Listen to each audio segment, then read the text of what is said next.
All right, congratulations everybody. We're here. We made it to C1X. Today we're talking to John Jones and Charlie Peters.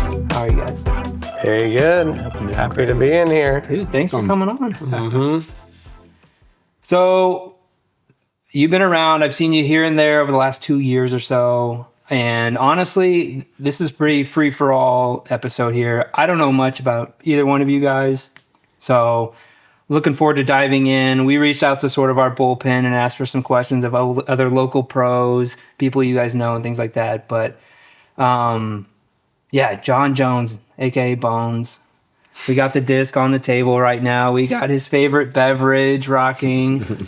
So yeah, dude, like, how did you, let's just start right in. How did you find disc golf?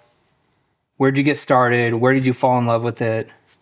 Right, yeah. When I was a kid, we would go to Tierra Park in Lincoln, Nebraska, and we only had maybe 2 or 3 discs for the longest time. We didn't understand.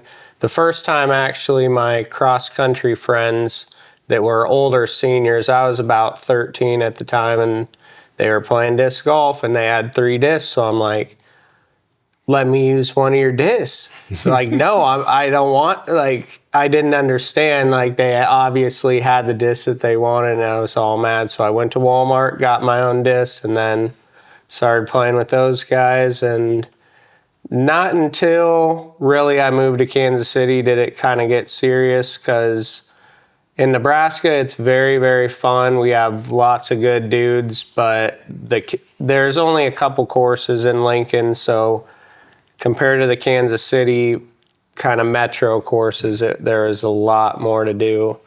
But still, Nebraska is, well, where both of us kind of started. It's funny, I met Charlie's brother, Ben, a long time back in Nebraska, and we played, and then realized Charlie was living right down the road, and we were playing at Cleveland Lake, and like, is your brother Ben Peters in Omaha? Yep. So that's kind of how we met as well. All Nebraska roots. But you didn't know him till then? No. So, I mean, jumping into my starting with the game, it was 2018. I was still in school playing baseball. Didn't really have a lot of time to get out and do anything outside of baseball stuff and schoolwork, whatever. And my brother, Ben, called me and he was like, hey, you got to check this out. And sent me a YouTube video of Jomez watching, I don't even remember what tournament it was. And I was like, oh, that's awesome. Because we grew up throwing Frisbees out front, anywhere, doing whatever. And like 2 weeks later, he calls me and he's like, hey, I just spent like $300. I got 30 discs. I got a little Trooper pack bag. And I'm like, what are you doing? Yeah. And then went back home for a holiday and got out there and threw with him, and I was horrible, but it was just like one of those things where you grab onto it and you're instantly addicted. Yep. And as soon as I got back to school, YouTube every day, watching all the Jomez I could find, digging into whatever rabbit hole I could to learn what disc golf was, and just that natural inclination to get better every day. Yeah. Which definitely made me not focus on school as much, but it was a good balance. And then, yeah, so going through school, it was hard to play tournaments or even get out to play casual rounds. But the whole time, my brother Ben and my younger brother Max were both in Omaha, tearing it up at C tiers and B tiers and telling me how they did. And finally, I showed up to this course right by my college, and Nate Sexton was there. What? And doing the Sexton shootout. Oh, Yep. nice. And he was like, yeah, it's $20. Here's 2 discs. And then like, I'll play a hole with each group. And from that moment on, I was like, it was like seeing all the people you watch and getting a taste of it. And you're like, this is a real thing. And from there, I was like, all right, I'm in.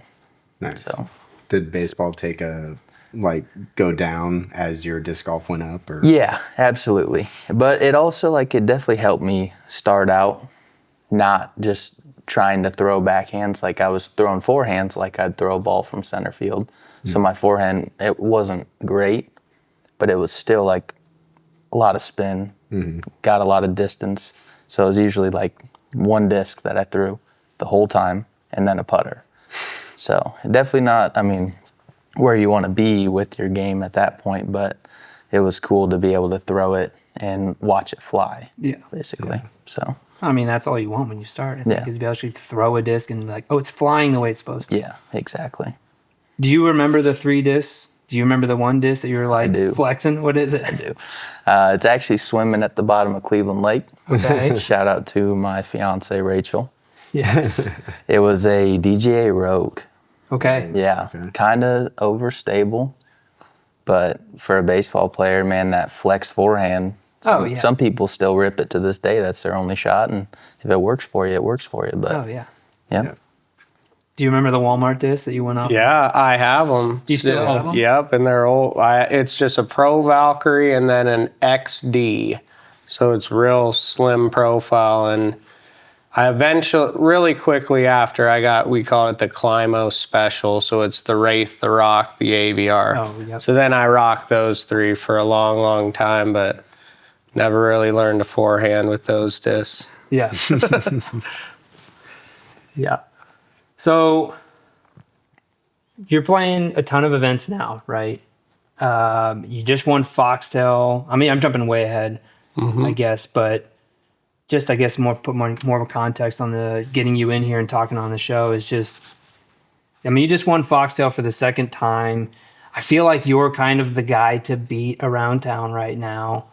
And I think some questions just coming in, this might be just going back to like your original disc too, is just, and we got your Condor sitting here on the table, but Isaac and Cooper definitely wanted to know, like, why are you throwing like such weird discs? I'm curious, like when they say that, like I know the Condor's in the bag, but what are some of the other weird discs that are in the bag that you're throwing? How often are you throwing these in rounds? Why are you throwing these particular ones? Yeah, for sure. I feel like my bag is pretty darn unique in that aspect where maybe like a Gannon Burr I've played with a couple times, he's rolling around with his bag this wide and the discs are still banging because he's only got like 10 and I got like 40 just for fun. I mean, I've been playing a long time, like 18 years darn near now. So oh, wow, okay.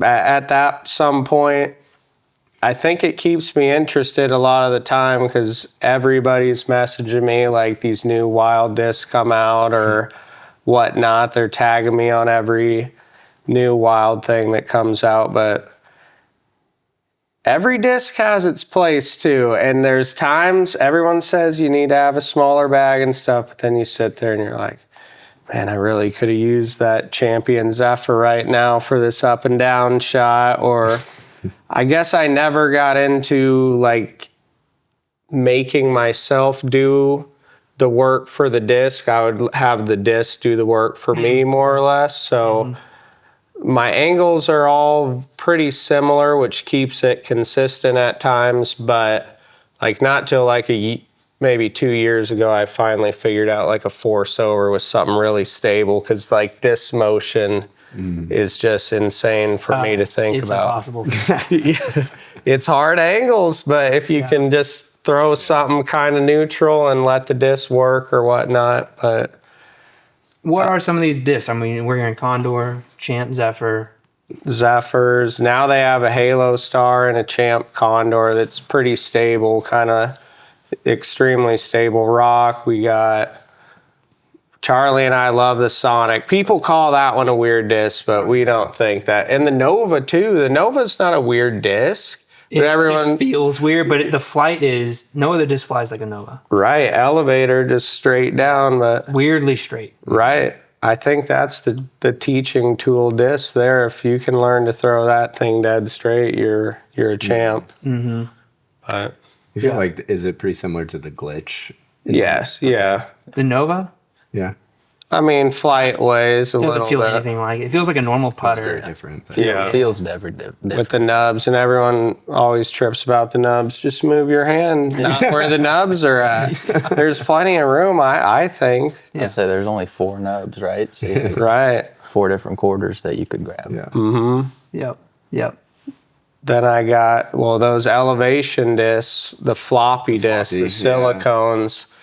I'm the only one on the tour that I know that throws them. There's a couple guys that were sponsored by them in years past, and these Infinite guys, they can all throw them. Like, it's not like some of these guys couldn't throw those type of discs, but we play at Cleveland Lake a lot, and holes, the back nine's all on that dam of the lake. So that's when we started getting them, because you just perfect upshot into the side of the hill.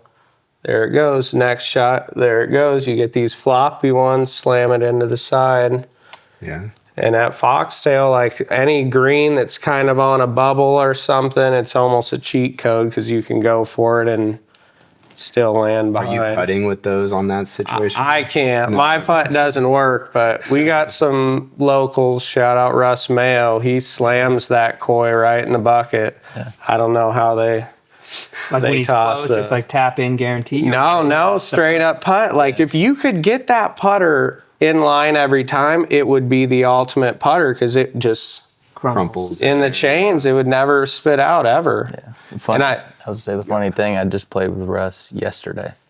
He was on our card out at the new course down south in Peculiar, and he made 2 or 3 like almost 30-footers, and it's just that just bang, and it's never gonna fall out. Like no matter if you hit some sort of chains or nubs, if you hit the nubs, it's gonna fall forward, because it's gonna taco and momentum's gonna push it.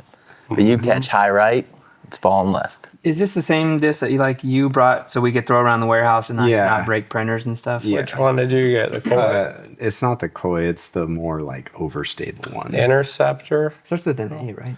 Oh. Alpass. Alpus. Yeah. Alpus. Yep. Yeah. That's it. Yeah. You don't like that? No, that was Wrong brand. Which one are we throwing? Oh, The Elevation brand, I think that just the way Okay. I think it's silicone, Yeah. but some of these are cracking lately. Even the kois, like these new kois, they rip like paper. It's wild. Like after time, or just brand new out of the box? I think some of these are pretty darn new. I think I've had the same one for like 4 years, and ask Charlie, at least once around, I throw it as hard as I can into the cage from like 3 foot away. It's just too fast to even see it. Just appears in the bottom of the basket going through the cage. Yep. And I've never broke one of mine. So, But we found probably 4 or 5 in the last 3 months. We found 2, or we found 1 at Foxtail, and then there was one at the shop, Legacy. North Shop too, had one that was cracked. But yeah. I don't know. I don't know. He's always tried to sell me on the kois, so I went and bought one, of course, one of the good ones, and at Cleveland Lake, hole 17, straight up on the dam. Threw it up there. It landed on edge, and I don't know if I just got a bad one, but it stood up and rolled right back down the hill. And he was like, "Well, you're not throwing it right," and I was like, "Yeah, They'll roll. That's probably true." Yeah. But I haven't bagged one yet. But watching him do it so often on greens where we're watching our stuff either stand up and roll or just glide too much and clear it, and then you're like 50 feet away, and he just 2 foot. And the amount you can bang doing that too, because it don't matter if it's 10-foot pass, it's going to be 10-foot pass. So you can run them all a little more. Like the koi has the glide, but this other one I throw I call it like a lob wedge shot. It just goes. Yeah. So it's either in or it's 1 foot. You'd hope. Yeah. It's like a true utility disc. Oh, Yeah, it really is. Yeah, this isn't the same, but I bag the birdie. That's like my go-to. Anything inside 200 feet, I'm throwing that thing. Mainly because of sort of what you're talking about is it doesn't ever get to edge. It always just lands flat on the ground. Like that's just the way it is. So I can basically run the basket every time, and I know it's going to be inside 20 feet because it's just so slow. It's not going to blast past the basket. Right. And it just always lands flat. It never rolls. So... Yeah, I think a lot of it is just like comfort too. Like you're super comfortable with that disc. Like I'm sure you. Oh yeah. So it's yeah. like, if you're comfortable with an approach shot, like that's important. Like confidence. Yeah. definitely. I do have these other ones too. It's 3D printed Is disc. this a forge and stuff? Or I only know this one disc's name. It's called the Mr. Putt, but this company is NSH, which I've learned is Noob Sim House. Okay. And this is the NSH4, but it's straight up 3D printed and you can bend it like pro plastic pretty much. Okay. It's like a Stego. They're all flat top because I think they print them upwards. Down and up. Yep. So they're all flat top, but they have like some tilt fairways and drivers that Yeah. there's this like bear bite guy. He throws this wicked overhand Yeah. tilt shots. He's been throwing those lately and they're wild, but I bring that up because here's what I keep thinking about. Okay. Yeah. Someday you lose your destroyer out in the lake and you're just like, can't hit the shop. It's late at night. I don't live in a place with a shop. Yep. Your printer's going all night. You pop that bad boy off in the morning. Yep. New destroyer. Yep. It could happen. It's PDJ approved too. Yeah. I've been throwing them at tournaments. So you'd have to have the file is PDJ approved, and then you could print it. But then it'd have to be like that particular plastic too is also approved. So as long as you're I don't using that plastic understand with it. this file, then you can do what you said. I would be nervous for throwing it non-PDJ approved, but the actual picture on the website is like a 3D printed Yeah. disc. I'd say it's probably only valid for the manufacturer to do that. But still, what would yeah, happen if your printer got a little whack? And I don't know if you can print them yourself yet. Maybe that's it. Someday though, man. But like, Buy a destroyer like you for said, 50. just for playing for fun, like that's pretty Well, cool. yeah. Yeah. Well, even just buy the file for $150. It's like I never have to technically buy a destroyer again, so it's worth it. Yeah. If I can print as many or whatever as I want. But yeah, that'd be interesting. I think Forge is the other one. Forge discs. Oh, Kevin Zane just posted about it. He just had like 4 molds, 4 Yeah. different molds. They look crazy. Yeah, they're I think they worked with Trash Panda a little bit. I saw in their video, and they like can prototype, so they can make some. They use a lathe method though instead of 3D printing, so they're basically carving it out of a block. That's awesome. So it's a little more, I don't know, like consistent. Than Yeah, 3D it would printing. be. But they can. So it's a really great way to prototype a disc that you're going to injection mold because you can feel it and like see how it's going to fly before you even start that process, which is really cool. Dang. So like, yeah, that new world there for sure. Yeah. They're pretty expensive, which makes sense, but Yeah. yeah.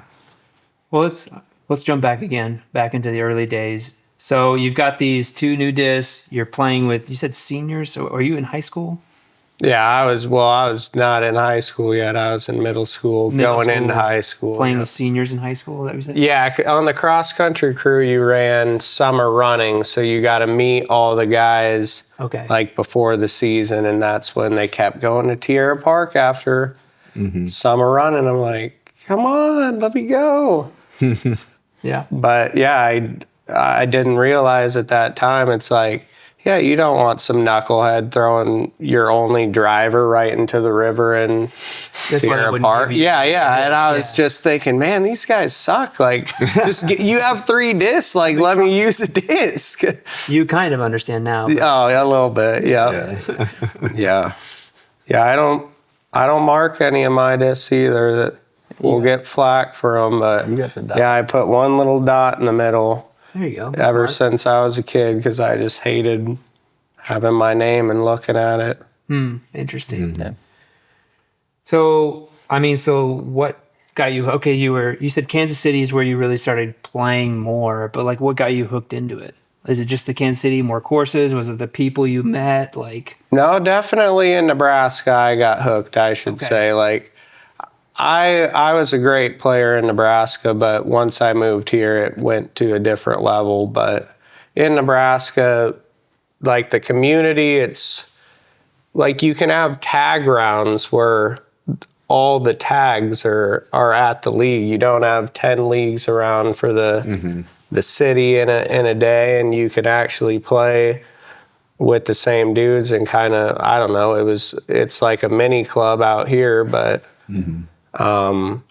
yeah, we just had a bunch of really good guys that, I don't know, kind of took me under their wing a little bit. We when I was young, my parents would just drop me off, and I mean, they never saw. My dad just went to a tournament in GBO. He caddied for me. That was the first tournament he'd seen in a long time. Not that they didn't care. They just didn't walk. They weren't the parents like walking around watching me and stuff like that. They just dropped me off. But from when I was really young, this guy Dom in Lincoln, I remember vividly, was like, I was probably 920 rated. He's like, you don't need this funny money, dude. Like, just go into pro. And I'm like, I'm gonna get beat down. But when you get beat down like that, you get way better way quicker. So I don't like these dudes that are hovering the AM division too much, because it's like, do you not for any other reason, but do you not get what you would get boosted up into open and be midfield in a year if you competed to that level? But Definitely. Yeah. Yep. Yeah. You're shaking your head about the Nebraska culture and things like that. Like, Yeah, definitely. So going back from like when I started, I say started, but my brother bought my PDJ membership, and I did not really like invest in it as much until 2020, once I had moved here and taken a year off. But going back to like 2018, 2019, I played a couple tournaments, but they were like, 3 of the 7 rounds I played that year. And one of them actually was a club championship for the OMDGA. And me, I think my rating after the first, I think it was 888 maybe. Mm-hmm. And I took this dude into a playoff to win. Ended up losing on like the 7th hole and took the number 2 tag. And they had this big giant number 1 tag for the winner. And I'd bought my club membership when I showed up there. Just like trying to be involved, because my brother Ben and Max were both playing it. And instantly when we got done, both my brothers were walking with me for that whole round and the playoff. And they were like, you're not going back to Kansas City with that 2 tag. Like, we're starting over hole 1 right now. It's staying here. And my brother Ben ended up beating me. So I took like a 56 or something. And I was like, you can just keep both of them. I'm going to Kansas City. But it's just, once I got to really the pandemic was when I was like, I have nothing to do. Both my brothers are kicking my butt, where it's like not fun to play with them because I'm playing so poorly. And once that, like, we had nothing to do but throw, it just like something clicked, and I was like, all right, I'm all in. And definitely went all in. Definitely started to play a couple tournaments, and then 2021 was probably my first year of a full season of disc golf tournaments. Yeah. And if you ask a lot of disc golfers, especially cultured ones, the pandemic golfers are like, oh, you're not the same as us. You don't love it like we do. And I kick myself all the time, like just thinking, if I found this in high school, where it wasn't like go out, throw some Frisbees and like be like on like a delinquent kind of, this our way to get away from the parents and hang out kind of thing. Like, I just think back, I'm like, man, if I didn't play baseball, I'd be so good. Here we are, Yeah. It's a funny argument, though, because I think we played together second round of Foxtail, this last one. Yeah. And I could tell right away, like, oh, this guy's got like legit form, like he cares. There's obviously some athleticism in there. So I didn't know you played baseball or anything like that. But I would say baseball probably allowed you to be able to have that kind of form in disc golf. Like, if you didn't have baseball and that kind of structure and learning how to throw and be an athlete, you would probably be a different disc golfer today. Yeah, you would probably absolutely. look different, throw different. Your forehand wouldn't be anything what it is. Yeah, absolutely. So it's a weird one, because I go back and forth too a little bit, because when I went to college, it was all ultimate. Yeah. I mean, I played ultimate till 2014 was sort of my last club year. So like I played nothing but ultimate for a decade, and I played like a couple times at college just to be like, but for ultimate players, disc golf was like whack. It was like, well, it's like not as good or as cool. you know, because we're so like everyone's in their own thing. But also it was like, well, don't go do that because it'll mess up your form for ultimate. Yeah. So it's like, okay, you know, it's almost like don't golf if you're a baseball player, Right. because you'll jack up your swing. Yeah. It was sort of exactly the same thing, but man, I wouldn't. I always go back to be like, man, I wish I played disc golf in college also. Yeah. Like at the same time, I wish I knew what it was today, because I love disc golf, but I'm also like, we play Summer League Ultimate together, and like I feel at home on an Ultimate Frisbee field. Like that's where I feel like, oh, I'm running around. This is beautiful. It's amazing. It's like I feel at home. But then like, but the sport that I think about all the time is disc golf. So I'm in this kind of crazy hybrid right now, but I wouldn't give anything up. It's like I think me picking up disc golf as quickly as I have and throwing the way that I throw now, like absolutely is credit to all the decade of Ultimate Club that I played. Yeah. So Oh yeah. it's an interesting thing. You're not the first one to say that. Is all I'm saying. Yeah.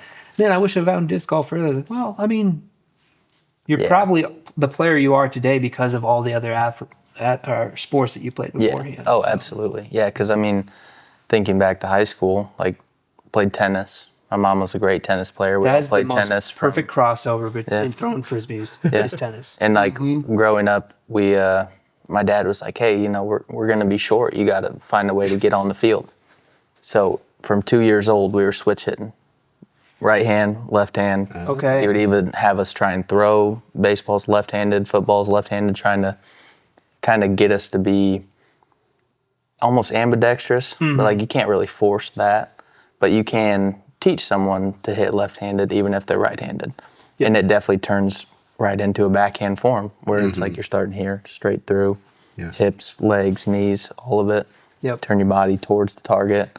And that definitely, once it was time for me to learn a backhand, I was like, okay, it's not as hard as everyone makes it seem to be, which granted at the time it was probably pretty ugly looking at, but it at least got a little bit of carry, a little bit of flight, kind of was able to manipulate angles somewhat. But looking back now, I'm like, yeah, it was probably pretty bad. But it's so funny to hear someone talk about it. That's like, it sounds like you're forehand dominant, but like you're backhand dominant. And for me to like listen to this is kind of like hilarious because like it's the exact opposite for me. Like I have a great forehand in ultimate because you have to. Yeah. Otherwise you can't be a handler. yeah. But forehand and disc golf is not the same. So different. It's like I had to start over. Yeah. With disc golf. You But could like, probably huck this pretty good.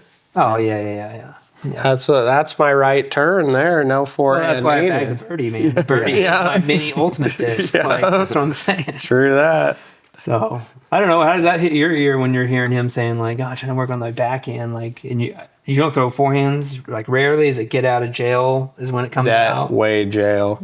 Yeah. I'm getting hurt too. Like I was doing so good and I was getting good, and then all of a sudden it's just hurting me. Like Charlie's hurt me so much. I'll do like one and just be like, then the rest of the round is backhand. But I always tell them though, the last 3 out of 4 world champions, no forehand needed. So I guess it's not really needed until there's a forehand dominant world champ. Then I'll switch. Yeah. Charlie's very, very good at backhand, for the record. I am. too. I'm a backhand. I like your form. I'm a I'm backhand shocked to dominant. hear this actually. He has great forehand. It was like the roots are forehand for sure. Like that's just what it was. That's how I could make a disc fly. Yeah. And then once I got into disc golf, like come pandemic times, I was like, okay, I gotta figure out this backhand. And then I lost my forehand because I spent so much time working on the backhand. And then my brother Ben was like, hey, you gotta kind of redevelop your touch. So it's throwing like flippy discs, like Straight to the hyzer. at 30 miles an hour. Well, hyzer flip and learning how to hyzer flip beforehand will kind of take you leaps and bounds farther than trying to get back to just Smashing, flexing. yeah. And it was awesome. So like the forehand Sonic, I don't know. I think I threw a couple at Foxtail when we played, but it's a shot that half the people would laugh. They'd be like, what are you doing? And I'm like, watch.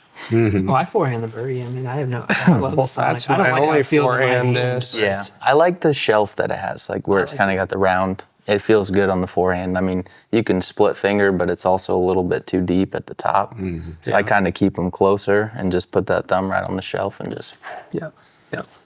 it's a thing of art. I mean, I've been forehanding Rolos, like Oh yeah. jail. Those are nice. That's that and the condor I can do because my forehand's so weak, but throw it high enough, it's still turning left for you. kind of like, I got you, bro. That's a nice shot. Just keeps pretty. going. Yep. Yeah, I've been liking the Rolo a lot for dumper rollers too. The Halo Rolos are pretty good for like having enough stability to kind of still roll. Yeah, I've got the Champ. Champ's Slightly still domey. good. Yeah. That's nice. Yep. Nice. Well, this is good. Like, we wanted to talk about what practice looks like for you guys. Is practice field work? Is it, no, I just play all the time? Well, Charlie and I, like, we practice a lot. We together, I mean, especially in the summertime, nice weather, it's every darn day together. And usually it's like, well, I'm heading to Waterworks. He's like, I can't make it that far north. So he goes to Cleveland Lake, I go to Waterworks, and we're still doing the same stuff. But we do, like, I call it course field work. Okay. So we'll stand on, we sometimes only get through 12 holes at Cleveland Lake because we're throwing 6 drives on every hole, not really worrying about any, like, it's kind of tough on par 4s because we don't know which discs we like to take, and sometimes we might not throw from the crap as much as you would because you're like, well, Or I need wouldn't. 6 of these in play. Yeah, I wouldn't have done that in the real round, right? So I'm going to take this one. But Okay.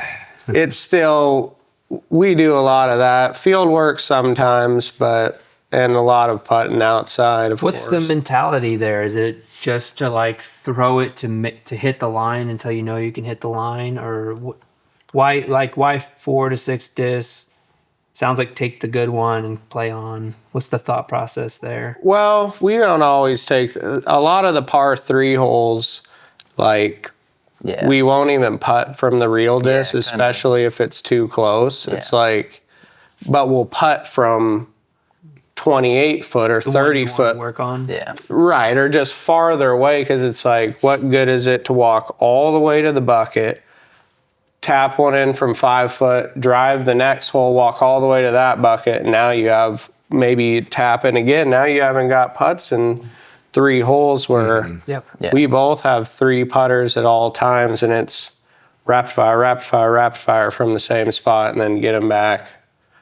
Do it again. So you'll spend some time on the green, maybe where your drives hit, or Well, honestly, not even where the drives are half the time. you just kind of stop at a spot you Yeah, want you're to like, putt from? I'm going to put my bag right here. Oh, I'm about 33 feet. I'll putt 3 from Pick our here. discs up. And then say you have one that kind of rolls away, you go putt 3 more times. Yeah. So it just, and then it's never, we're never like keeping track of the round. We're never keeping score. And it's honestly awesome. We'd like to have a break from that competitive side, which of course it always is competitive, going back to what John was saying, like when he started and the guy was like, hey, you got to play open. It's awesome. I've grown so much as a disc golfer, getting my butt kicked every day for 2 years. And then finally, like, being able to compete was like, all right, you're doing something right.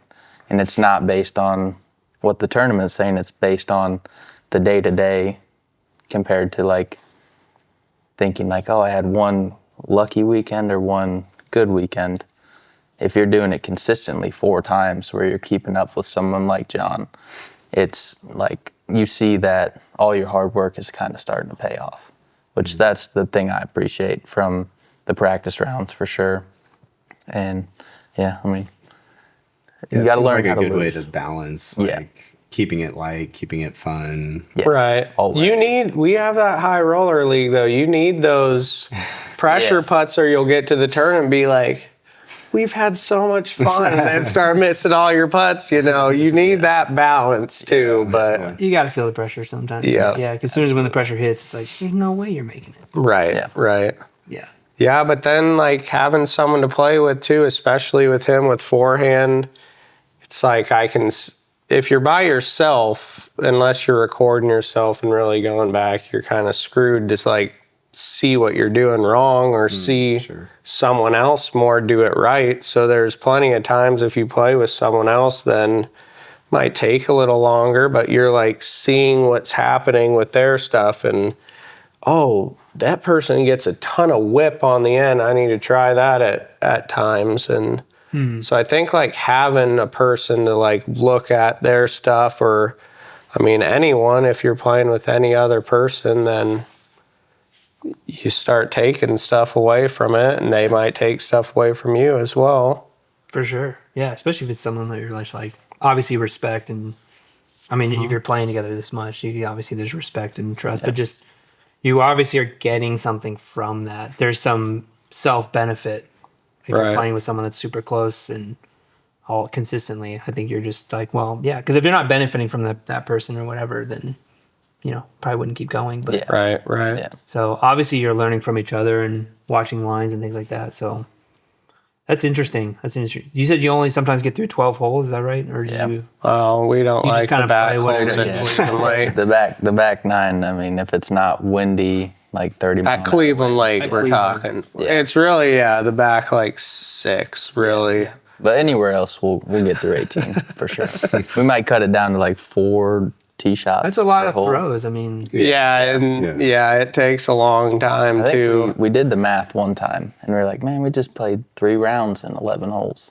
yep. Right. And Yeah. Yep. you're getting so much more reps than anyone just hustling through 18 or Right. playing one shot. I mean, a lot of times I prefer field work just for that aspect. Is like I could go to a course and play like a round, Yeah. or I could go to the field for 20 minutes and still throw more disc than I would have even thrown in that round. Yeah. And I would throw my entire bag 2, 3, 4 times. So That's our only gripe, that they keep making these courses nice. Too many people coming and Yep. We wanna roll through that like a slug. Me and Charlie are like letting guys go through all the time because we're doing our thing and might take us 3 hours to get yep. 18 done, but we're doing our thing. And like Waterworks, some of these courses are like singles courses too. Like Waterworks, I feel like you don't ever see like super groups out there. It's one guy, then there's another guy, and the second you let them through playing through. Yep. But Yeah.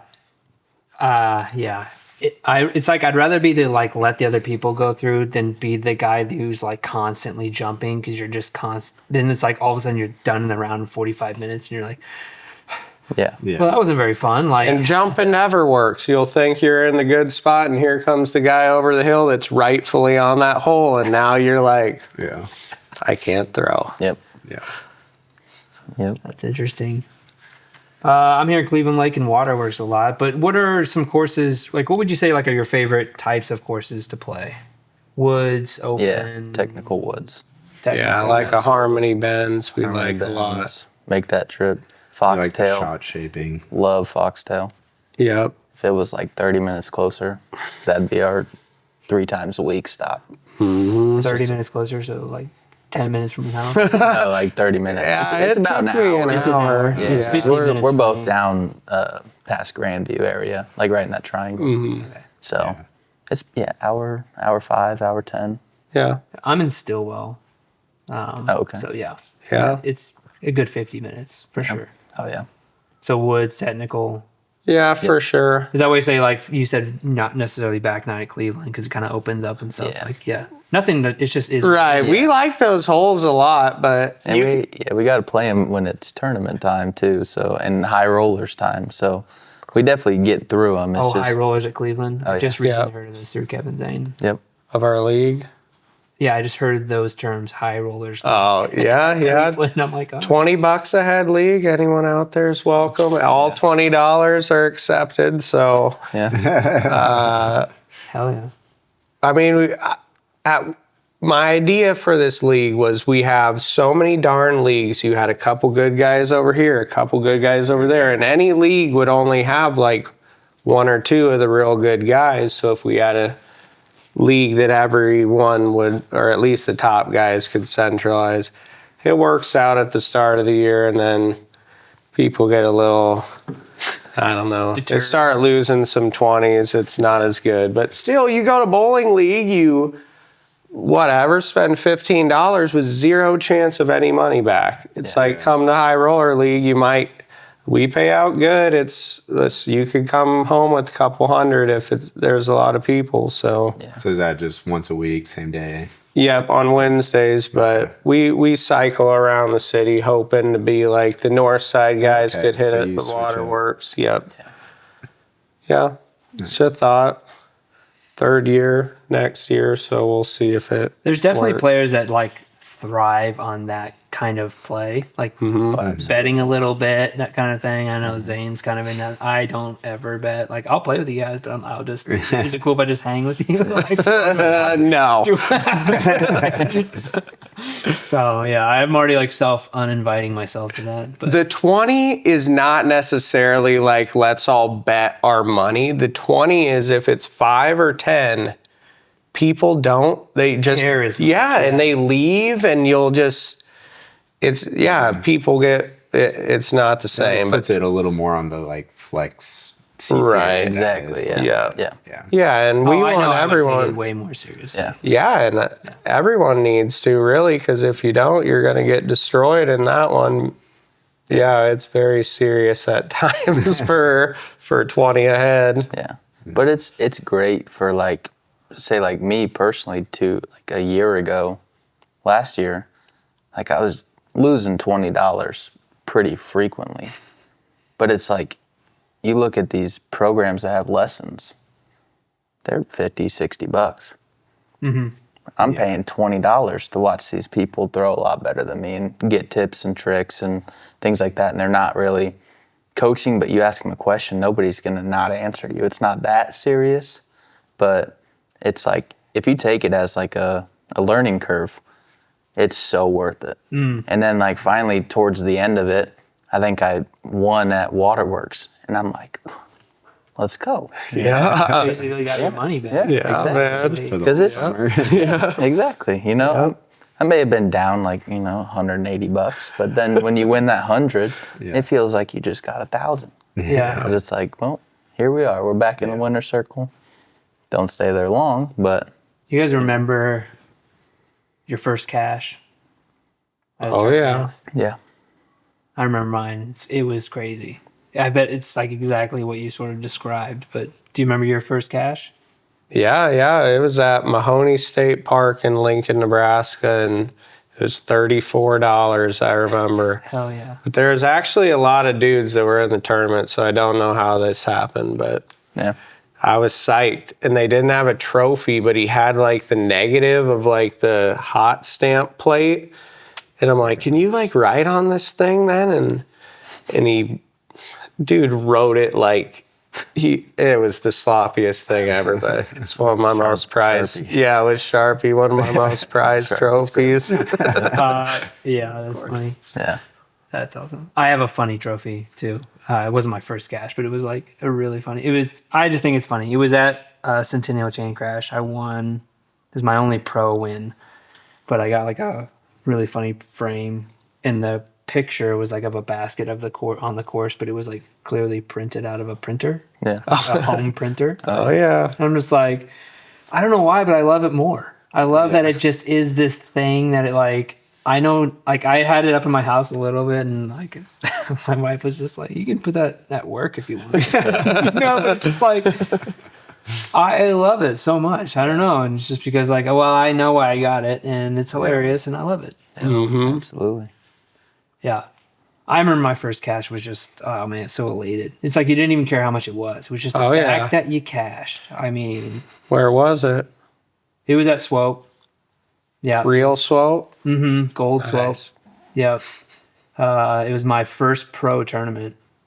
And I just felt like I had to go pro because I was like starting to work with grip and stuff like that. And I was like, oh, I'll rep every color, like every round. Like, I was doing like some video work for them and stuff like that. And I don't know. I was just like, if I'm going to do this, I have to like sign up for pro. Like I was just definitely not ready, but I'm like, but I want to like, so I just did it. And then I ended up cashing. I think I got like 19th, and it was like 20 and above cashed or something. I don't even remember, but I just remember being like, what the fuck? Yeah. Yeah. Couldn't believe it. I think that's the year that Oh, who's our homeboy from Missouri? Presnell. Mm-hmm. That's the year that he won. He won the Oh 18. yeah, he beat Big Germ. Yep. So that was the tournament that I cashed. Mm-hmm. And I just being like, this is crazy. Like that guy Presnell just won. Like he's local. I just cashed. Like best thing ever. This is awesome. Never looked back. Well, you can't, right? Yeah. I mean, now you're just pro. Right. What about you, Charlie? What was yours? Well, I think the moment where I didn't accept cash hits me a little more at home. Okay. Because I did the year of teetering of, are you an AM, are you a pro? I wanted to play AM Worlds. And of course, it was at in Peoria when the Canadian wildfires were happening. Okay. 5 rounds was slimmed to 3 rounds. The first round took 3 days to finish because the air quality was like 267. And I have serious lung issues. So I'm sitting there like, bought an inhaler from Walmart. And I was ripping that in the hotel, just like trying to function, and just played horrible. And it's hard to stay focused in that kind of thing. I bet. But yeah, I was like, man, was that worth it for that whole, like, I waited this whole year, denied all this cash because like I wasn't playing pretty well locally. And then it's like, well, you know, there's your stack of discs that you got with all this funny money. Mm-hmm. And the one that really hit home the most was the wide open.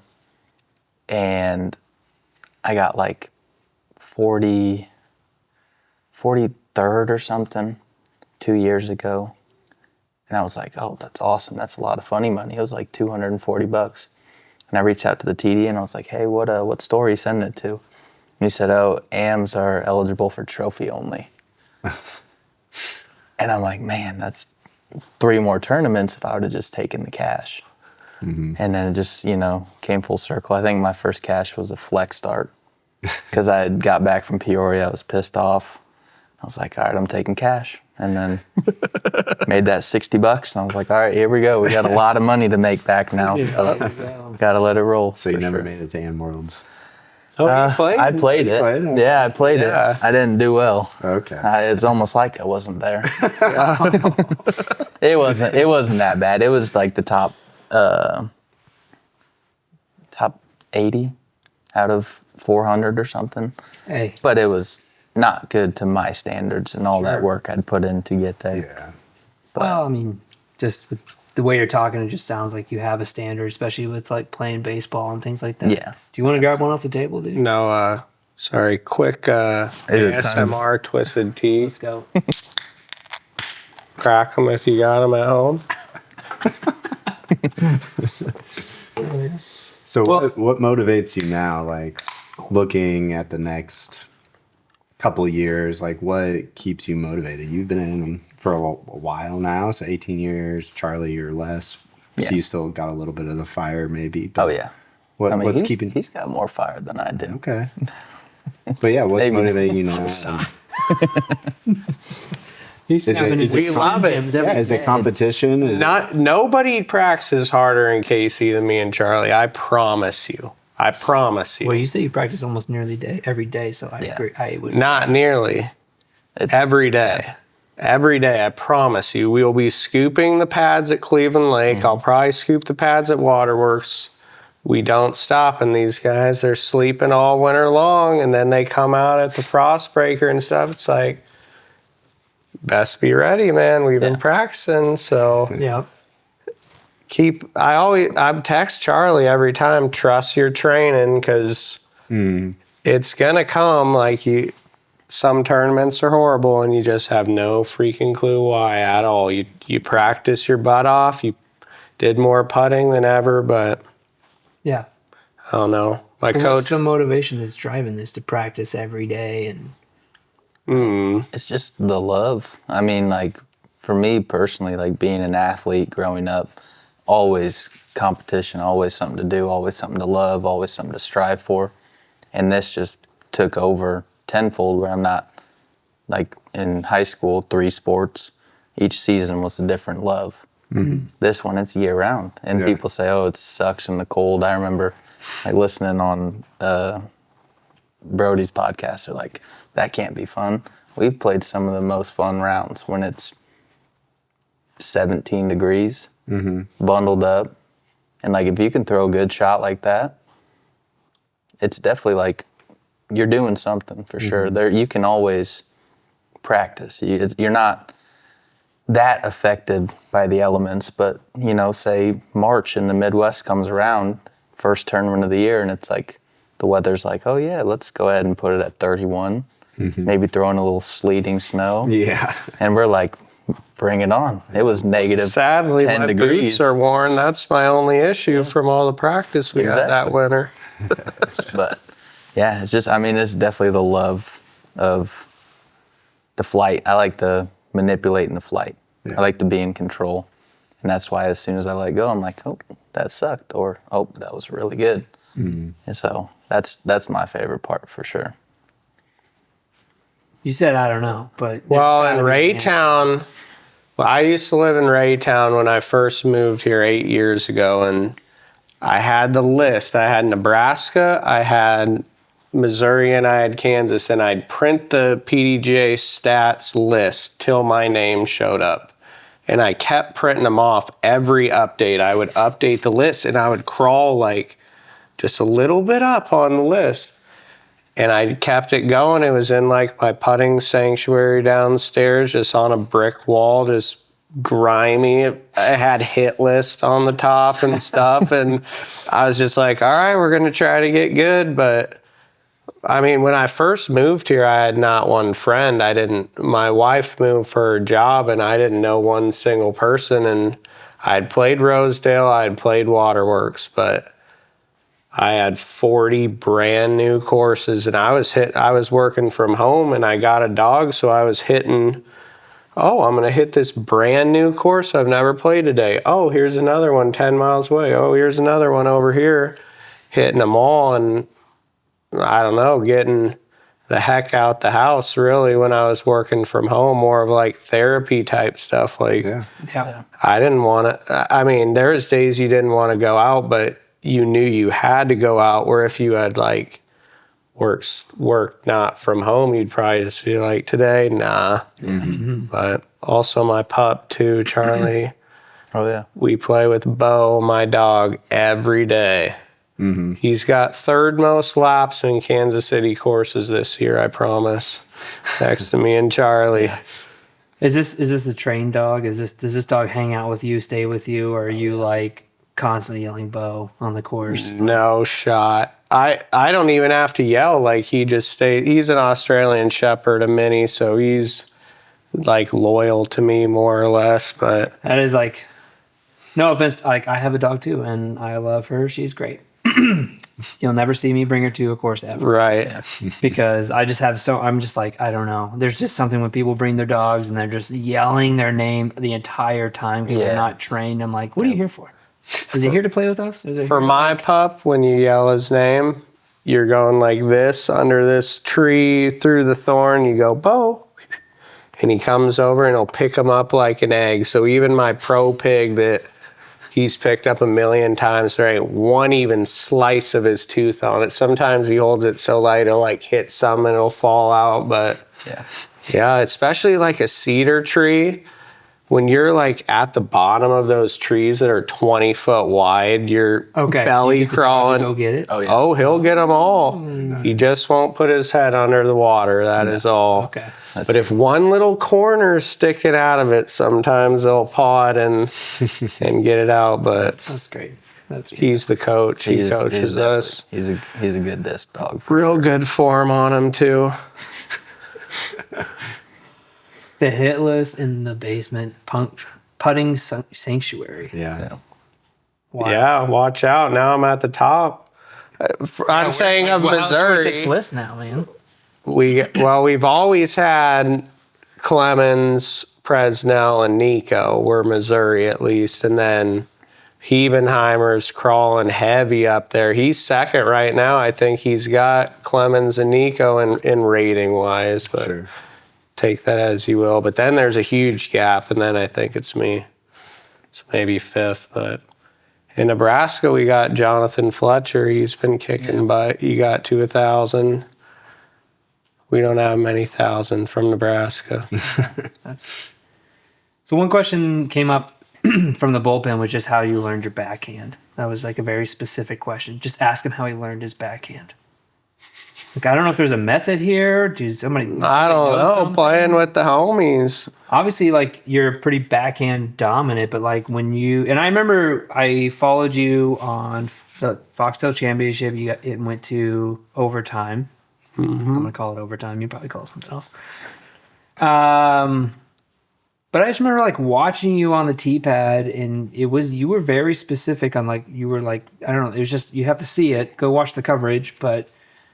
There's a method there. You are very specifically doing something, but like what's going through your head when you are lining that up and that kind of routine on the tee pad?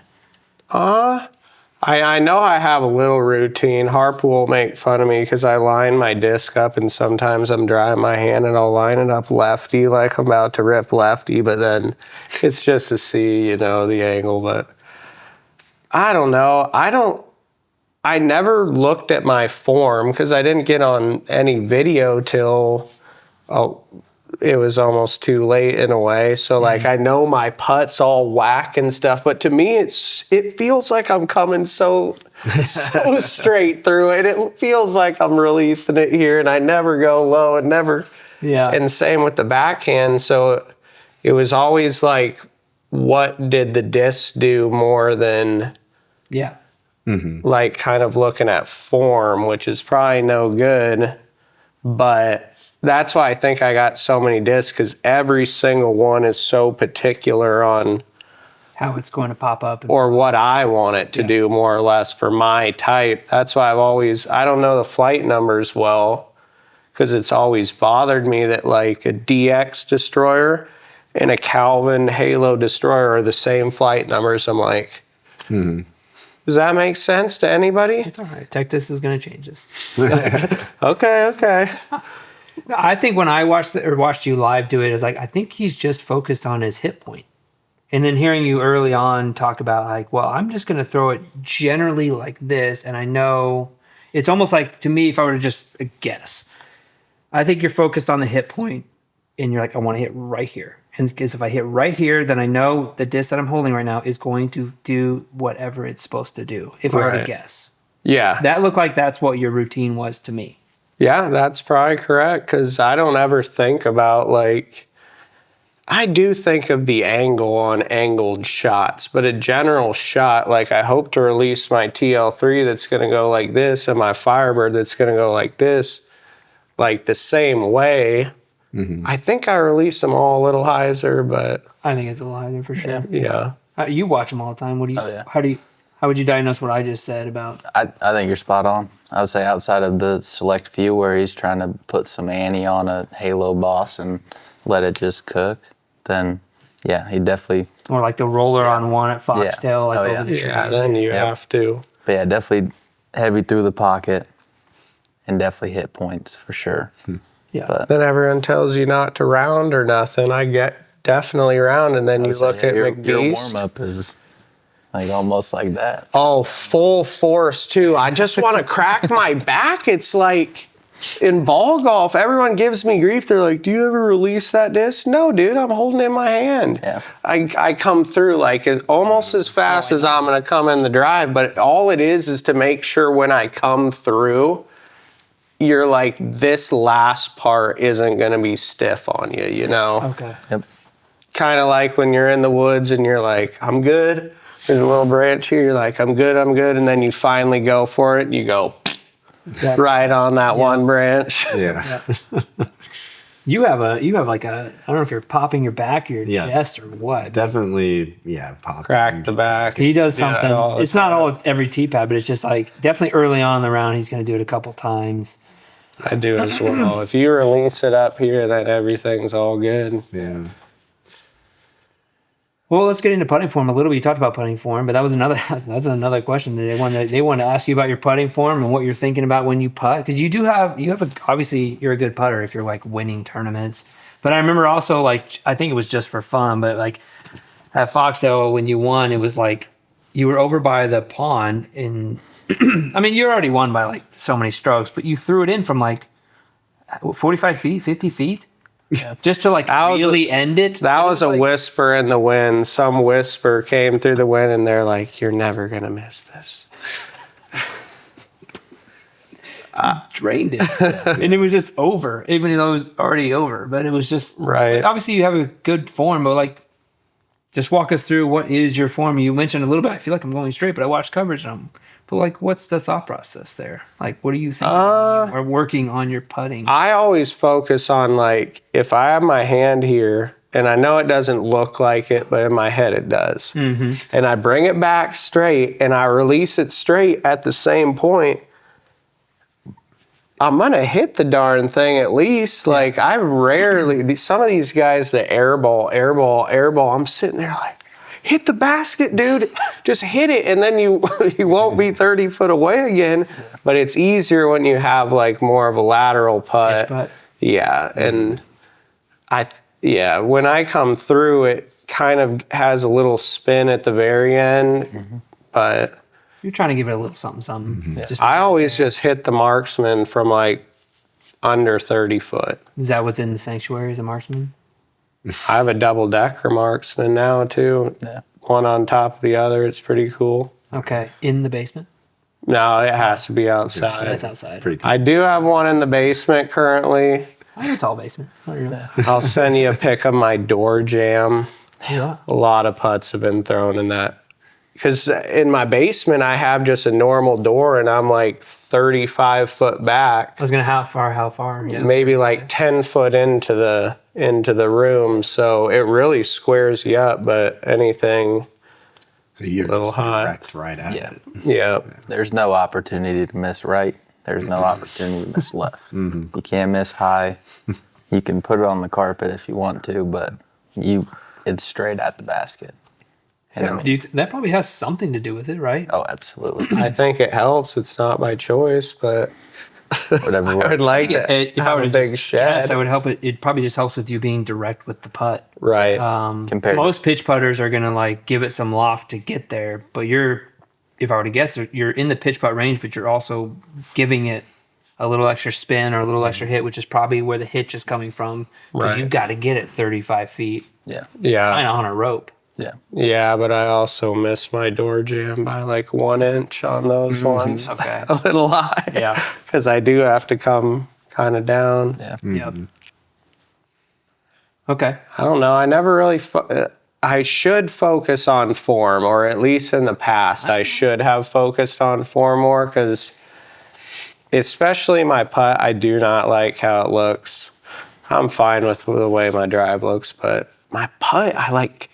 It's almost like I do one of those, like Luke Taylor on the Pro Tour. Yeah. He comes super hyzer, and it's just, and you're like, how do you make that go in the middle? Like when you're coming like that, but it just does it, I guess. I mean, if in your mind you're not doing that, then you're not doing it. Well, exactly. I mean, you are, but in your mind you're not. So like, it's not messing with anything. I mean, Ricky's my favorite. I putt the daggers still. It's the only like trilogy disc I putt or use. So I always looked up to him because he's the king. I mean, Yep. nobody will beat Rick in putting, and he's the kind of the same deal. Oh, you can He see doesn't him just miss. drawing the pole. Yeah. I mean, he doesn't miss in the sense of like right or left. Yeah, he'll miss a little low. He'll juice it into the band, but Yep. Events, courses, top of the list. Those are kind of two separate questions, but if you're going to go back, or just even, you can even be future thinking, like what are events you want to go to or that you played that were incredible? And then like what's kind of on the top of the list as far as courses you've played and things like that.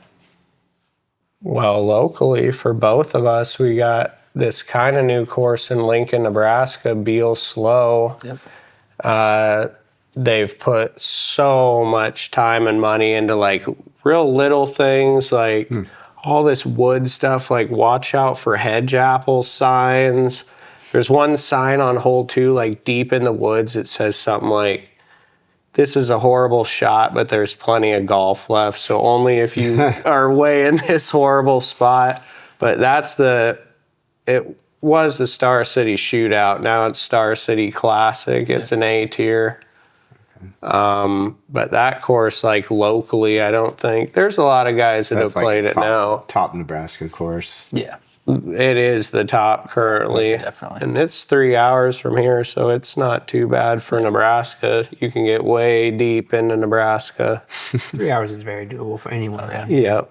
Yeah. And in Omaha. When Nebraska, they'd have one spring, one fall big tournaments in Omaha. And then the summer would be in Lincoln. So you'd only have 3 events the whole year.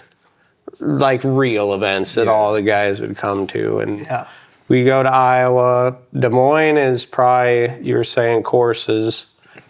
Des Moines' course is really good. We just went to Des Moines. We made a Des Moines trip. Whole weekend. Did you like it? Yeah. Course? I think it was funny for us. I'd like to hear your opinion on it. But like, I think we heard so much about Des Moines. I'm like, damn, this is going to be like, it was like, it's like everyone telling you how good a movie is. And you go see it and you're like, well, it was good. Yeah. But I think you hyped it too much. Now that I didn't get to experience it the way that you experienced it. I was thinking, you know what I'm saying? Like I was expecting like unbelievable. And it was funny because I think we walked away. We played 5 or 6 courses. Yeah. Whoa. We played all the major ones. And it was like I walked away going, I think Ewing was my favorite. Yeah. Ewing's awesome. And then I think what's the Pro Tour one? Pickard. It's to me it's in this growth spurt where the tee pads aren't consistent. The front nine, it's just in the open part's been like maintained really, really well. So there's just like certain holes are like these are incredible, and then obviously like there's some holes they just haven't gotten to, but they're working on it. And so Pickard was a weird one for me. So it like kind of went down the list for me, even though it's like that's where the Pro Tour's at. It's like some of the holes for sure. Yeah. Walnut Ridge was on there. Ridge. Yeah, I love that place. Everyone's talking about Walnut. And I'm like, it's great. We even got to we played through the course designer. Yeah. Oh, nice. There. His whole like. Do they still have a Aussie huge guys. net with an Iowa silhouette on seen it? it. I don't think so. Right by hole 1, kind of, or when you're driving in. I think the logistics of the course was weird for us, and again, it got so hyped from Kevin. Right. Sure, Kevin. It was pretty, but Yeah, it was good. It was good. It felt like Smithville to me. I'm like, well, so I think Smithville's just as good as Walnut Ridge. Like that's kind of how it felt to me. Which I have one quick story on that course. Coolest thing that ever happened in my disc golfing. It's like 6 and 7. 6 goes down into this little goalie blind shot. The next pad, 7 goes up the hill blind shot. yeah, we know. Yep. I aced that hole 6, and we didn't know it aced, but we could barely hear the guys like yelling down there. Those guys aced that hole, and we were all yelling, and they didn't know. And me and this guy met it up at the hill and both told each other we both had just aced. We were like, I think that was in the Des Moines Challenge. I think I might have met Cooper Arnold that round. Oh, wow. That's where you met Cooper? Might have been. I definitely met Cooper at Des Moines. We They were like, played at that course for Des Moines Challenge for a bit. this was an A-tier version, I Okay. think. Me and Renzelman that year, too, played. We were waiting for doubles to start, and we were the only 2 guys there. So they're like, the next 2 guys that show up, you'll play with. And AB and Hammis walk up, and we're like, oh, please. All right, guys, you got a card now. And I'm just like, cool. We got smoked. That's insane, though. So did you like, you ace? No, you ace. Exactly. We should. What does mine yeah. say? Sweet. Right, exactly. I think I had the better ace than him, but Okay. we were jamming up at the top of the hill. We loved it. Did you sign the disc? no, Tournament, I guess. Maybe you're just moving on. No signatures on my discs, man. Yeah. Me neither. I know those holes, though. I know Yeah. that 6 definitely is very blind. I had to walk all the way up halfway down to be like, where are we even throwing? It's in like a little kind of tree cut. It's cool. It's a really nice green. Yeah. Then it's like right by that other pad. Those guys, it probably slammed in their face. Yeah. And ours got slammed in our face right back up the hill. Do you guys play Big Creek out there by chance? No. I don't think we played Big Creek. We got up to also went to Wildcat. Cedar Rapids and played Wildcat. Oh, yeah. So Nice. God, that was great, mosquito. great course, mosquito night. Oh, really? Yeah, we Oh were. my God, dude! It was. We needed the played nets. 2 rounds. It's because we're like here and we don't know if we're ever coming back. Yeah. It was the gnarliest mosquito I've ever experienced in my life. Yeah, Yeah, it was That, like- insanity. that sole experience was like, I need to add mosquito activity to UDisc because this is awful. I do want to go back when it's not heavy because it's a very cool Yeah, course. like But I think it would be amazing in the fall. Yeah. but Yeah, bad timing. or Just early like spring. But June, like peak Dude. mosquito season. go in June. Yeah, do not go in the summer. Horrendous. Mm-hmm. But yeah, it's funny. But we also found out that Des Moines has crazy good beer. Yeah, Oh, yeah. There's one place in Des Moines that Jack Lowe, he's Just like, gonna say that. does this guy look like me up there on this disc? And it's him on this disc up behind the bar. They have like 900 taps. I don't know. You've probably been to this place. What was it maybe. called? Can't recall. What was the one that we liked? I don't know. Doesn't I don't matter. remember. Yeah. Well, I mean, so what's with the Twisted Tea? Huh? I don't know. You We told like me it. before we got on, you're like, we got these nice BKS local IPAs. Shout out to Alex Moss. But yeah, you like the nasty stuff. Twisted Tea is very It's good. good. Mine's actually over there. I started tonight with one. It's good. It's great. Yeah, yeah. For sure. We were talking about like I would drink these at Summer League for sure, right after a game or maybe at halftime or something. Mm-hmm. No carbonation. That's what I like. Okay. Smooth. Yep. Yeah, Twisted Tea, I don't know. We should try to get on one of the back of these cans. You can like submit your picture and whatnot and Oh, definitely. get on the back of the can. So we thought about that for a while. I don't know. We prefer the lights now. Yeah. Are these lights? What are It's these? Normals? Yeah, these are the Just in normals. our old age. thick boy winter, so we got to hit the lights this winter, get swole for the next season. But they're less sugar. They're 1% less, but There you go. lights are king. Yeah, definitely. Oh yeah. Definitely. And they got a boxed one too of Twisted Tea, and they claim it has 14 in it instead of 12, and it's the same price, but it's like a Franzia bag, party bag. Yep. Okay. What are your courses? What are your events? That what? That I Just like. like what's in a like I feel like KC Wide Open is like, well, we gotta go play that. Like are there just events that you're like have to play it, loved it, really enjoyed playing it, or is there also just courses that are on the list where like, man, I wish this course was local, or maybe there's a local one? Yeah, I mean, for me, it's a little tougher. I think my dreams are a little bit more escalated than like nowadays with so many people getting into tournaments. It's really hard for me to get into Pro Tour events, being 975, Sure. because it's all the tiered rating system, and it's like if people who are 1,000 rated are getting waitlisted, what are we doing? You know? Yeah, but I think there can be events that you can get in that are Yeah, just like really which fun. that's definitely where he's came in a lot and helped out with finding these events that we played these last 2 years, which Star City I knew of growing up in Omaha. And then Oklahoma. Oklahoma's a good one. I remember playing 4 states, which is I don't know if they still do it like Four this, but it was states. like you got 4 rounds in 2 days. Like They that's don't so do, fun. it's 3 Yeah, in now 2 it's days 3. now, but still. Still, Yeah. Yep. That one's so good, but when was that tournament? It was August or it was September? Yeah. I'm still itching my legs. Last night I could not sleep going like this because I have these the like ticks seed or ticks. whatever. Peter got bit up too. Yeah. Yes, 'Cause we're we- rocking duct tape reverse on our socks and stuff, Trying to and pull them off. Yeah, Peter looked gnarly. Yeah. I remember seeing. I bet he's still itching. We'll ask him tonight later. Yeah, because we ran into Isaac and Peter right after our first round, because we got there at 7 a.m. We were a round ahead of them by the time they started practicing, but they were like, "Oh, we got pants on." I'm like, "Good luck. Pants don't matter." And then by the end of the tournament, Isaac was like, yeah, my legs are destroyed. And he wore pants for 3 days.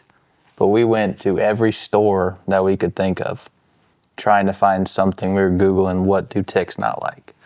And we found like this goo, like rub-on goo, and some spray-on Lotion goo. type, yeah. I didn't get touched for the last 2 rounds through the same courses. So much chems on our legs. Damage was done you know, for you.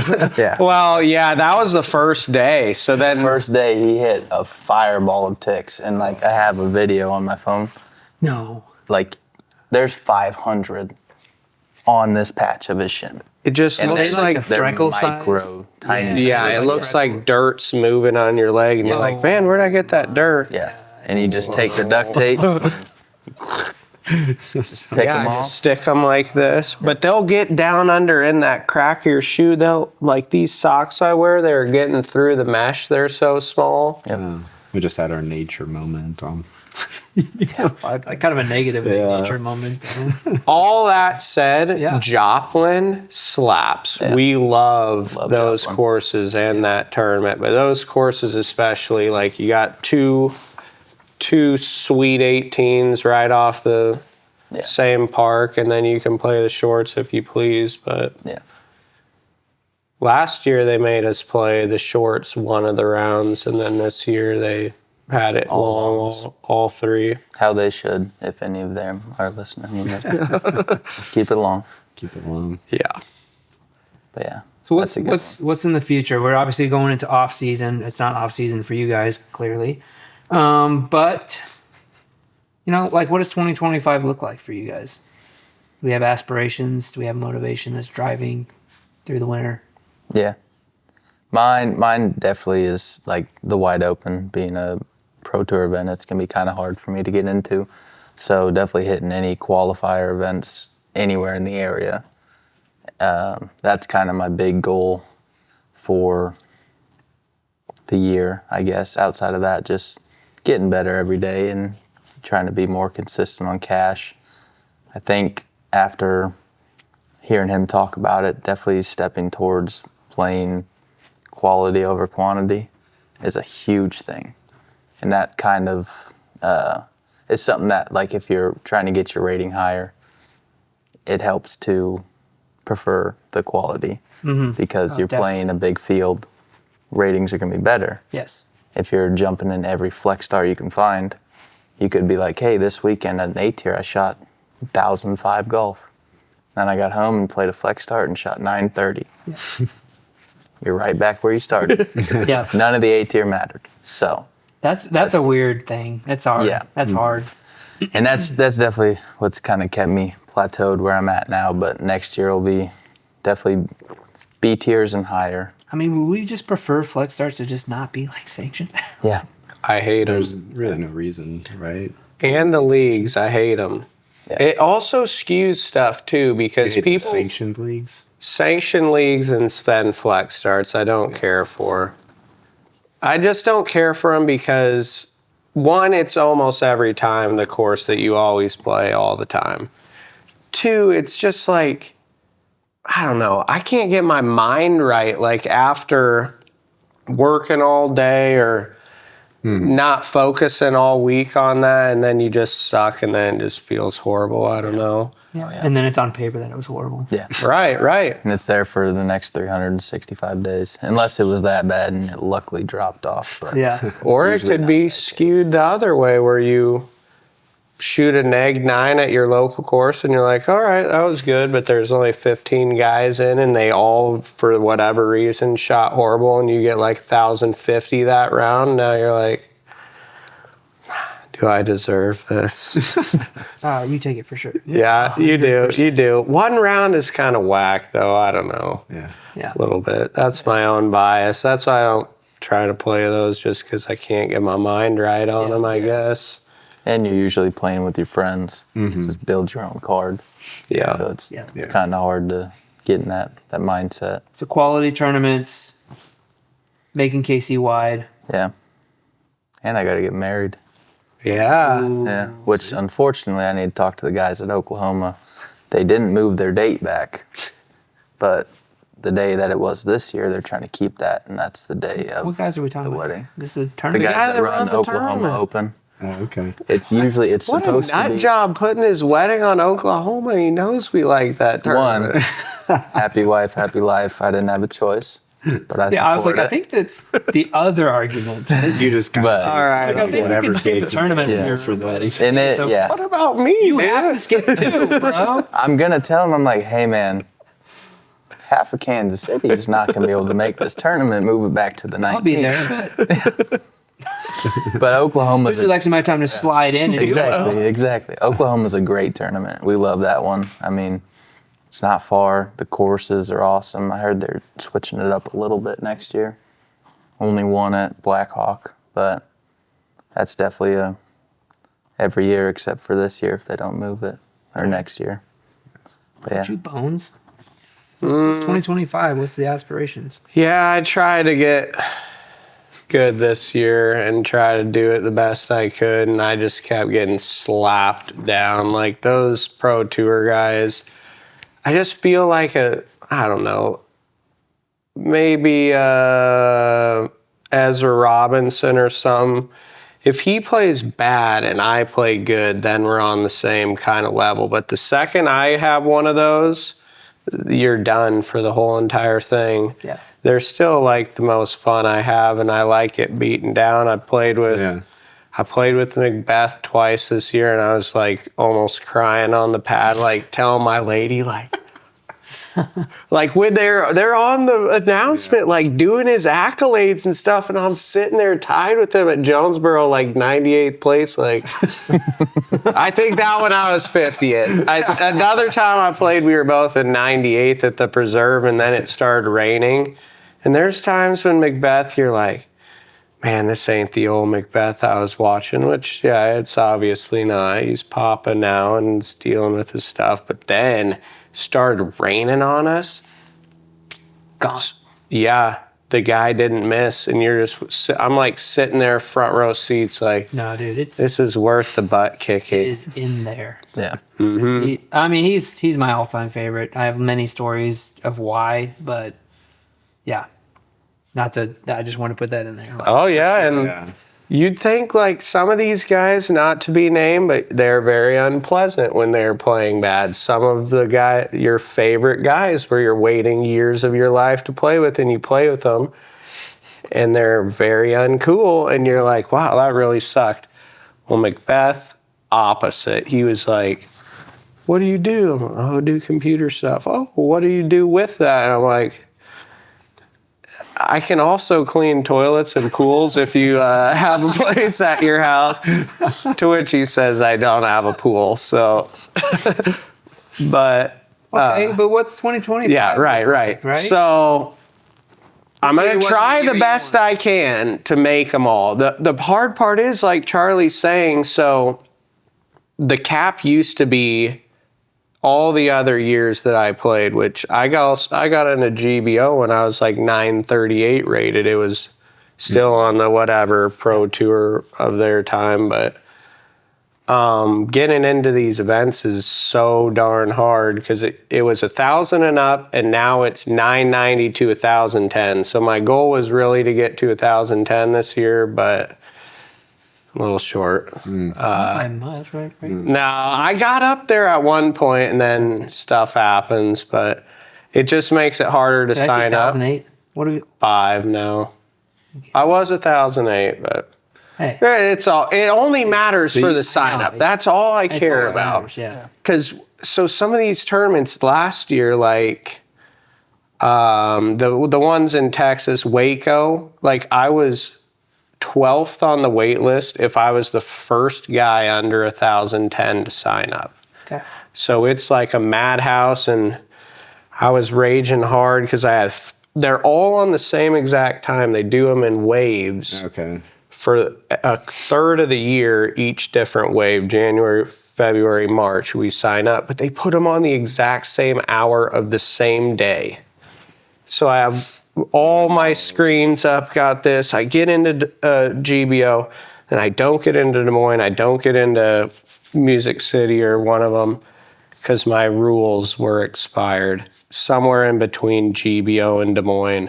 And I was just sitting there, just take the rules test as fast as I can, 19 out of 25. Break my laptop in half, get onto the desktop. Now I'm really raging, 16 out of 25. Just refreshing the wait list, just watching myself go from, all right, you're going to play Des Moines to now you may play Des Moines to now you're not playing it in like 15 minutes because so many people sign up. Yeah. But the good part is for like chess.com, a lot of people don't drive their rigs all the way to Florida to start the tour and then drive up to Texas and 2 weeks later. So that one I think will go for sure. And then we'll see if the Worlds in Europe is in the budget. But I know a few guys around here keep telling me they're going as well. So we'll see. Worlds is easy to get into compared to the other ones. Big but field. Yeah. Yep. It's just the money at that point. I will not be joining for that. I'm not ready for that yet. That's really There's cool no trip. being ready. You just you Yeah. can get It would. get It would. in, dude. I think I'd put too much pressure and not appreciate the beauty. Just go. Just do it. I played Worlds twice. I wasn't ready. Yeah. But, all of a sudden you make the A pool. You're like, oh shit. Yeah, You know, and it's then you kinda play right. with someone cool. Yeah, it's worth It's it. like, you don't know. You never know. You just got to go. You got to show up. Yeah. Just got to show up. And now you're saying that it's over the pond though. It's like $4,000. Even better, dude. Are you kidding me? Like, True. get a credit card. Let's go. I did say I'm getting married this year. So Two credit cards. Let's roll. 3, 4. You can spend the next 10 years paying it off. Exactly. Norway is beautiful in that. Yeah. Oh yeah. Finland is too. But Yeah. It definitely a gotta hit bucket it list on trip too. for sure. Dude, can I go ahead? I want to make USDGC somehow. That one's been really angering me because these other ones kind of you can get into, but that one's kind of the cream of like if you make it It's a in. Monday qualifier, right? That might have to happen. I haven't had the gumption to drive to I mean, Drew South Gibson Carolina. didn't even get in, and he had to Monday qualify. Right. Well, it used to work where you could get a triple bogey on hole one, say, see you guys, and pay your 50 again and keep paying the whole day long. And now it's one single round. But Oh, really? Yeah. Oh, I didn't know that. I think I was like 2 strokes away at Des Moines and then 1 stroke away at GBO a couple years ago, and I was raging. Just like then you're like, that one missed putt could have got me into USDGC. Yeah. All right, well, we'll be rooting for you. Thank you. Thank you. Oh, yeah. Can I give you guys some gifts before you go? Oh, yeah. Let's do it. I'm going to go get them. Our time flew. Quick. Yeah, that's great. Yeah, we are. What did I say? Well, I got to thank Grip, Equipment, BKS, Artisan Ales. So BKS is supplying the beer tonight. It's delicious. We're going to be putting afterwards, drinking more of it. Thank you, BKS. It's the shit. These are from Grip. And these out. We got a nice Grip hat for you guys. Thank you. Nice. Yes. And these Non-green are bottom. I love them. Yeah. yes. These are pretty hot off the press, but these are some challengers. I don't know what you put with daggers. I don't know what you put with. PA3s. I think these challengers feel incredible, and the artwork is insane, Yeah. in my opinion. Oh yeah. So, loving those. Also hooking you guys up with some towels because you can never have enough Always no towels towels. on the course. Thank you. These are And- cool. These are a bit underrated, but perfect timing. These are glow minis. Oh yeah. Flex. Get as angry as you want out there. They ain't breaking. I got the teal one of these. I use it every day as my koozie.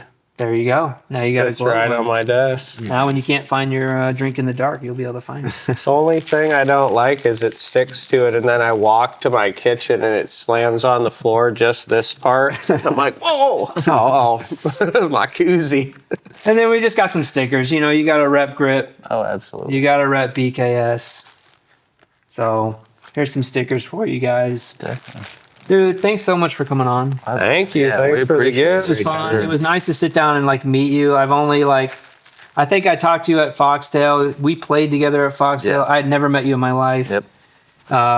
I remember seeing you at Kansas City Wide Open the year that Peter won, I think. But just I even saw you throw the condor, and I'm like, anyway. So just seeing you, I was like, we got to get Bones on here. Like we got to talk to you guys. So thanks for coming on. Thanks for being willing. Thanks I know for it's- having us. It sounds like for some people it's just really nerve wracking and whatever. But thank you so Yeah, much. I appreciate it. Thank It was you. A Yeah. lot of fun for sure. Yep. Hell yeah. Well, I'm looking forward to putting afterwards with some of our friends are showing up. So Me too. cool.